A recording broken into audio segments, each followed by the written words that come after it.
Chord inversions. It's like if a chord did a handstand. Think of a snowman, but his head's not on top. Maybe like an Oreo, but the cream's not in the center. I really need to get better at analogies.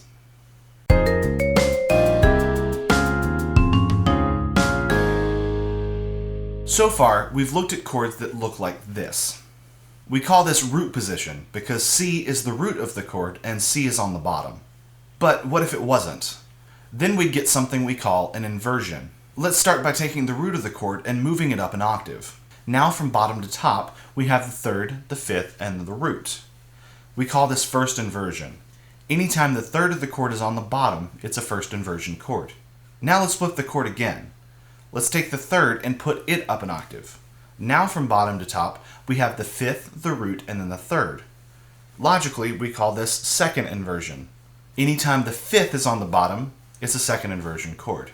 Okay, cool, but what if it's a seventh chord? Now there are 4 notes. The same applies for the first 2 inversions. If the root is on the bottom, it's root position. If the third is in the bottom, it's first inversion. And if the fifth is on the bottom, it's a second inversion. But if the seventh is in the bottom, we call it third inversion because once again, we're very good at naming things.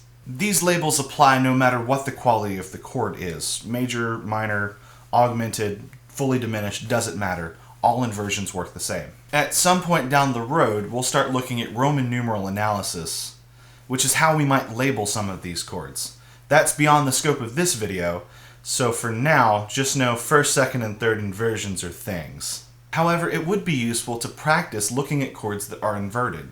This one, for example. We have a B, a D, and then a G. From those 3 notes, we know that it's a G major chord, but G's not in the bottom. B is. Therefore, it's a first inversion chord because B is the third of a G major chord. Let's look at this one. We have E flat, A flat, and C. That makes it an A flat major chord. However, E flat is in the bass, which means that it's in second inversion because E flat is the fifth of A flat. So when looking at chords, if it doesn't look exactly right, it probably is an inversion. Just look at what members make up the chord and figure out what inversion it's in from there. Leave any questions you have in the comments and I'll see you next time. Thanks for watching this episode of 2-Minute Music Theory. If you like what you saw, please like and subscribe. Also be sure to check out my other channel, Jesse Strickland Music, which is home of all of my compositions. And if you're the kind of person who uses social media, feel free to connect with me there.